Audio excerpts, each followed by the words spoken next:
Welcome into the Michigan Football Report. Michigan, number 16 in the new polls, taking on Illinois, guys, on Saturday. Another high noon game, this one on the road. I want you guys to predict the correct score below in the comments here on YouTube and on Facebook. We offered this last week versus Iowa, $25 Venmo to the person who predicts the score, first person who predicts the score below. And I'm going to bring it in. Stats and research team, please bring me the winners. So it seems like we may have had a ton of people who predicted the score, so I'm going to break out my list of winners. Nobody predicted the score right last week, and how could you expect it? 10-3, Michigan wins. I'm doubting anyone in the entire world predicted that score, but that is the offer, $25. Comment below to start the show. We're going to get it rolling here with a Michigan football rumor show about Michigan football offensive coordinator Josh Gattis.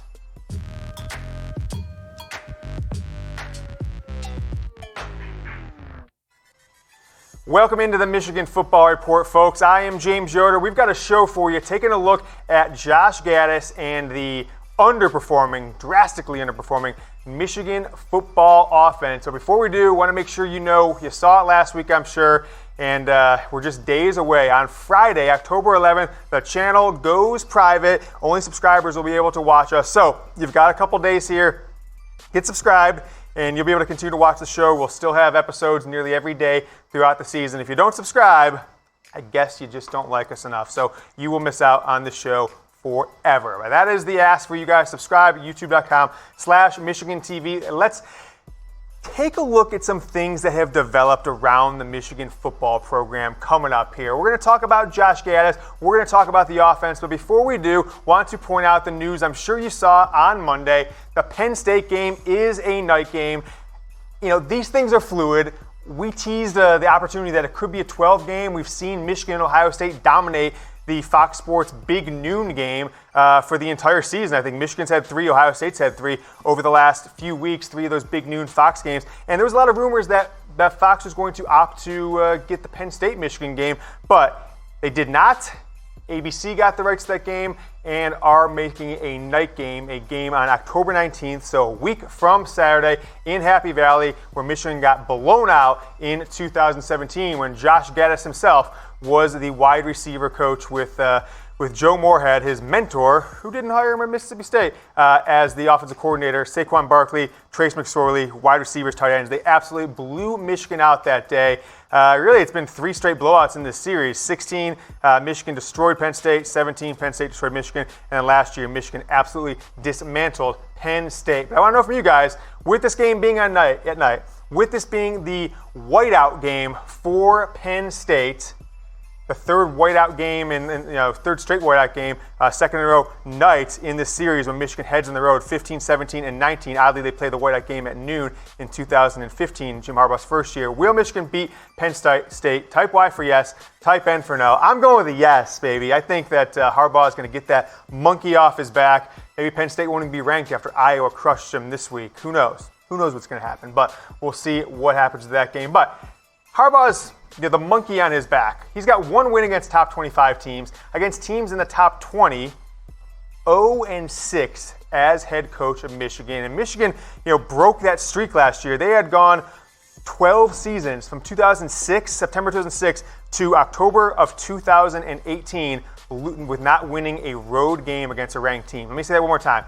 2006, Lloyd Carr's second last year, went on the road and beat number 2 Notre Dame, blew them out 46-21 or something like that, and then went 12-plus seasons without winning a road game against a ranked team. Broke that last year, but it was against number 24 outside the top 20, as you see there across the top of your screen. Number 24, Michigan State, a team that didn't even end up the season ranked, so take that victory for what it's worth. Not much in my book. But 3 remaining ranked opponents. I think it was just a couple weeks ago, right, Brett, that we said Michigan had 7 ranked opponents left. Played one of them in Iowa. They're still ranked, of course, but it's in the past. And then Maryland, Michigan State, no longer ranked after Michigan State lost to Ohio State and earlier in the year as well. And Maryland, after that hot start of dropping 70 points a game, has really fallen off in the world of Big Ten, relevancy for the Big Ten East Maryland Terrapins. But those are the remaining ranked games. You saw Jim Harbaugh's record against those teams, so I don't know. One of those only is on the road, so Penn State potentially the only relevant one there as far as getting that monkey off his back. Guys, we are presented by BetDSI. If you've taken my advice yet, you have got going with promo code GoBlue at chatsports.com/bet to bet on college football. The Wolverines have now covered 2 straight weeks after I think 6 straight games, maybe even 7 I heard, but I haven't confirmed that one. 6 straight games at least of not covering the spread. Cover the spread against Rutgers, cover the spread against Iowa, and you will be making money if you bet them or if you got my picks, because I went 4-1 for the 2nd straight week. My picks that I put on Twitter, 80% over the last 2 weeks. Pretty big time. Get going with BetDSI, the preferred sportsbook of the Michigan Football Report. All right, let's talk Josh Gattis. I'm starting to think, I think I'm not the only one. You probably think this too, guys. I am starting to really think that this Gattis hire is not just a failure, but even deeper than that, is it a failure of the greatest, possible ways? Is it the worst coaching hire of any sort in Michigan football ever? I don't know. It could be hype based on reality. It's him or Rich Rod at this point. Rich Rodriguez comes in after Michigan making a bowl game for like 43 straight, 1968 through whatever it was of greatness, and then because of the bowl rules, it was like 1973 to 2007, 40-some years of making a bowl game, a college football record at the time, number 1, and didn't make a bowl game his first 2 years. Josh Gattis, speed and space. I have renamed it Lost in Space, as you've seen on the internet out there on Twitter, but this offense, guys, it's the offense you wanted. It's the offense I thought that I wanted. It is a joke.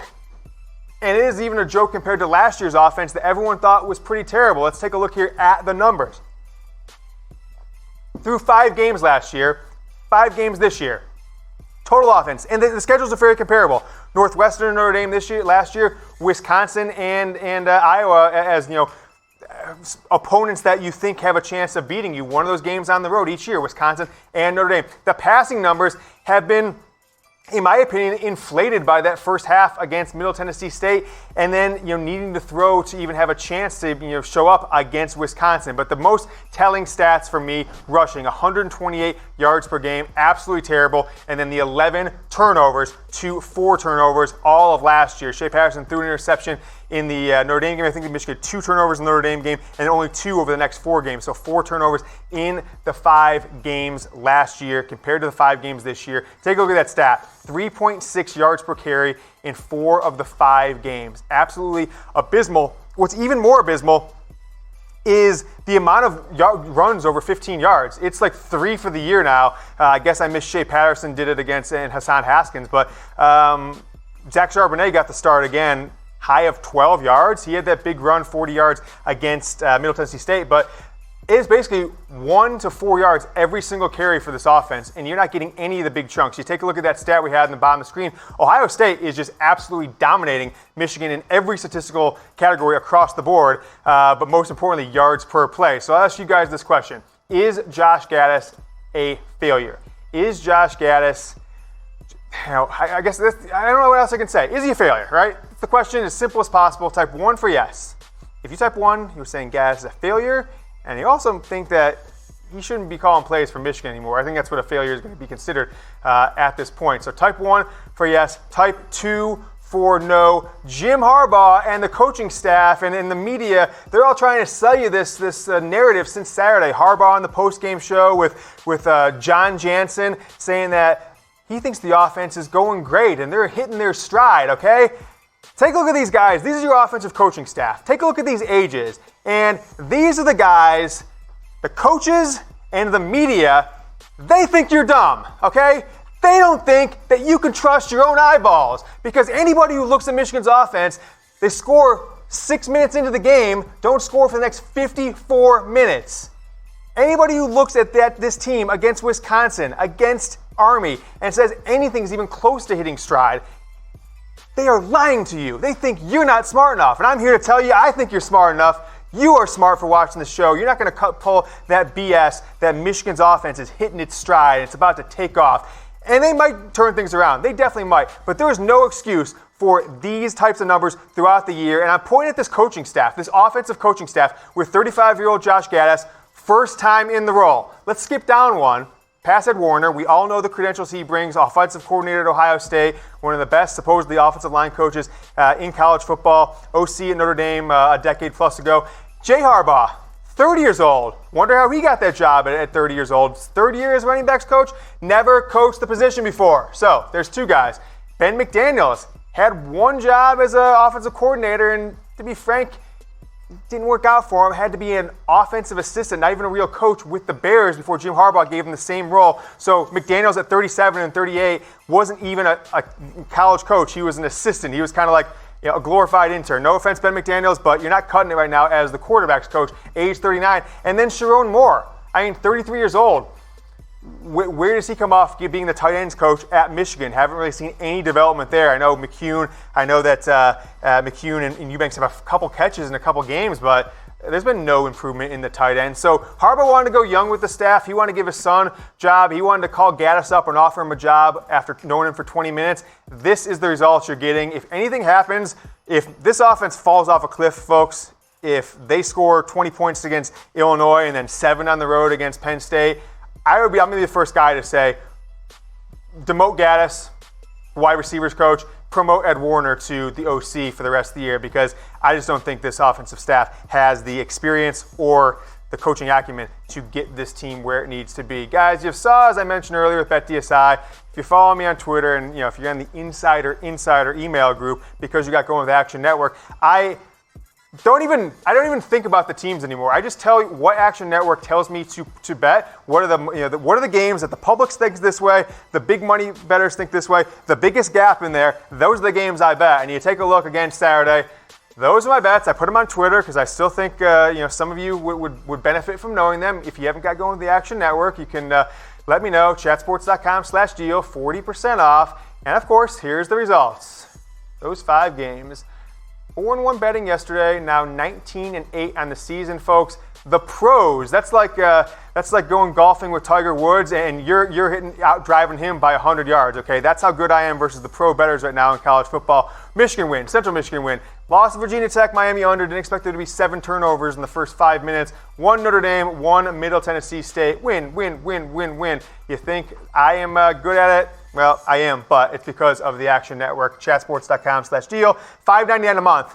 You're putting $25, $50, $100 on those games. This is peanuts, folks. Just get going with them. It's the only sports app you'll use when you want to look at how to bet on college football. Let's take a look at Mr. Shea Patterson, the much-hyped transfer. My quarterback. I'm still blaming the coaching staff. I think if Shea would have went to Oklahoma, be starting quarterback there this year, he'd be contending for a Heisman Trophy. But let's take a look at his stats here.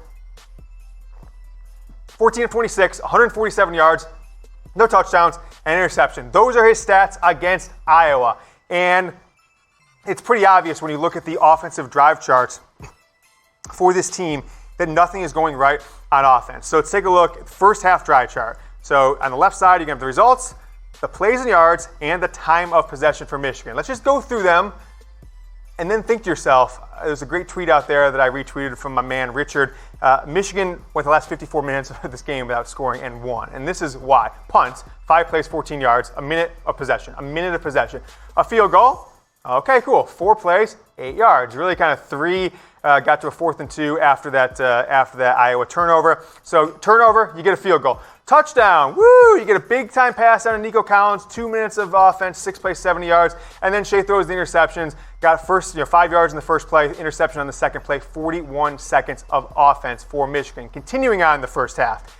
3 plays, 4 yards, 3 and out, minute 30. 5 plays, 17 yards, 242 of offense. That's one of the ones that's confusing, but not necessarily as confusing as the one towards the end. Then Michigan, a 3 play, 0 yards, so 3 and out, 152, and then the missed field goal to end the first half. 6 plays, 56 yards, where Michigan completely just botched the clock. Not calling a timeout, not going out of bounds when you need to. It was just another blunder by the Michigan football coaching staff. Let's take a look at the second half. All right, second half. Where we have 6 possessions in the second half. Is that what it is? 6 possessions. Here's the first 3. A punt, 5 plays, 22 yards. Okay, so that leads me to believe that they got like a lot of plays on the first one, right? Is that what that's saying? They got yards in the first play. Then 6 plays, 6 yards, and a punt. How is that possible? I mean, we looked that up. It's legitimate. Did they get a first down on third down? It must have been when they got a first down on third because of a penalty or something like that. But holding 3:54 of clock time. Of all these possessions, it doesn't make much sense, but I'm going to go back and watch the tape. I'll have more news for you guys that on the next show. Then Michigan's getting ready to put the game out of reach. In theory, 13-0. It'll be out of reach when Shea Patterson had 3 nice passes, one to Nico, one to Tariq Black, one down to Peoples-Jones, 10 plays, 64 yards, and then you get inside the 20, where Michigan only has 2 touchdown passes this entire year inside the 20, which is mind-boggling to me through 5 games. And you start throwing fades to Ronnie Bell. You start throwing, post routes to Mike Sainristil. Why can't you go to these 6'2", 6'3", and 6'4" wide receivers who have shown the ability to out-jump defenders against Iowa's shorter defensive backs? Why are you going to Ronnie Bell? I don't understand it. Miss a field goal there. Game is still up for grabs at that point. And then you end the game 3 and out, 2 yards, 1:06. By the way, this is when Jim Harbaugh and the Michigan defense, Don Brown, are saying to Josh Gattis, hey, Josh, we just need a first down or 2. It doesn't even matter what happens. The game will be over. 3 and out, 1:06 of clock. Then you get 8 yards. You hold 1:17, and we were talking at the stadium. It's like, look, Michigan needs one. They really need 1 first down if they get it on 2nd and 3rd down. They need 6, maybe 7 plays to end this game. Sure enough, 3 and out, nothing creative. 1:17. You had to give the ball back to Iowa for the second time, near midfield towards the end of the game. Good thing the defense showed up that day. The offense clearly didn't. 1 play with a kneel down, end of game, 37 seconds after Iowa's 4th down play. By the way, how many of you watched that game? I don't think many people at the stadium realize it. When that guy threw the ball with his left hand, Nate Stanley, to the running back, when they were 20-plus yards away from the first down, I looked at the Michigan defenders, and I would say there was at least 4 of the 11 guys in the field that had stopped playing and thought the game was over. There was like a decent chance that the player who caught the ball, whose name is escaping me, breaks 1 tackle there and takes it for a touchdown, and it's a walk. It's like a Stanford band in the field kind of thing. At the stadium, you're like, these guys are walking off the field. They are getting ready to celebrate, and luckily Michigan came up with the tackle. But that is the drive chart. Pretty abysmal, if you ask me. Had a lot of people ask me that, like, what are the drive charts? What is Michigan doing? They want to take a look at those stats. People are always asking for this stuff, snap count, and things of that nature. So that is the second half drive chart. Let's take a look at the rushing leaders from the game. The speed and space offense with innovator, wizard of offense, Josh Gattis. Woo! 13 carries, 42 yards for Zach Charbonnet, who is either hurt, which I told you, or is just not that great of a player because he hasn't done anything, really this entire season. So that's that. THRU Wilson. I will say this, guys. I think a healthy THRU Wilson needs to be starting. He gets the ball in his hand. It's always positive yards. Average 7 yard a carry against Iowa. Shea Patterson with a long of 15. You got some sacks in there. 7 carries for 25 yards. And then Hassan Haskins, he had the long play of the day, 18 yards, then 4 yards on his other carries. How about the wide receiver leaders? Look, there was a time in the 4th quarter where Nico Collins, Donovan Peoples-Jones, and Tariq Black had combined 9 targets for the game. I think after that one drive I talked about, they got up to 15, 16 targets throughout the game. But Nico Collins, I think, has 9 or 10 catches this entire season. Donovan Peoples-Jones, 4 catches, and Tariq Black. Like, how are you an offense in 2019, and you've got 3 guys who many people say could be drafted in the NFL, and 2 of them have under 30 yards receiving in a game where you score 10 points? I don't really know how to describe that. I think Josh Gattis has been a failure. I don't think he will be the offensive coordinator at Michigan next year. And like I said at the beginning of the season, his ability to be an offensive coordinator this year is going to make or break the Jim Harbaugh tenure. And from where I stand, guys, I hope the players turn it around. I hope Harbaugh turns it around. I hope Gattis turns it around. But there is no way they beat Notre Dame or Ohio State, and they would have to get lucky with defensive performances of the year, as good or better than the Iowa game, against Michigan State or against Penn State on the road to win those games. And I'll tell you what, a lot of people are calling for Shea Patterson to be benched and to give another player a shot. And it's probably not a bad idea to get some of those guys on field and not at the end of game where, it's just going against the scrubs if you're up against Illinois by a few touchdowns in the 4th quarter. I actually think just to have some sort of balance, you need to put in McCaffrey, you need to put in Milton in the second quarter for at least 2 drives just to see what happens. I need to figure out if it's Gattis and Harbaugh or if it's something going on with the offense. My gut tells me I've seen Shea Patterson play at top level, quarterbacking. High school, Elite 11, number 1 quarterback in the country. Ole Miss when the program was falling apart last year with Pep Hamilton.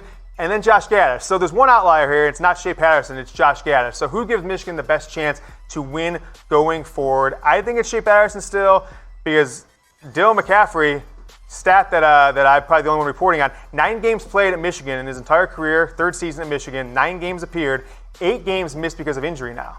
So if Dylan McCaffrey is your starting quarterback, how long before he takes an injury? And then type J for Joe Milton if you think it's Milton. Looked nice in very limited action in the 4th quarter against Rutgers. But that is today's show, guys. We are going private. The channel is going private on Friday. So your last chance to subscribe to the Michigan Football Report. Make sure you get these channels and post-game highlights all throughout the 2019 football season and beyond. YouTube.com/chatsports. Do not miss out on subscribing.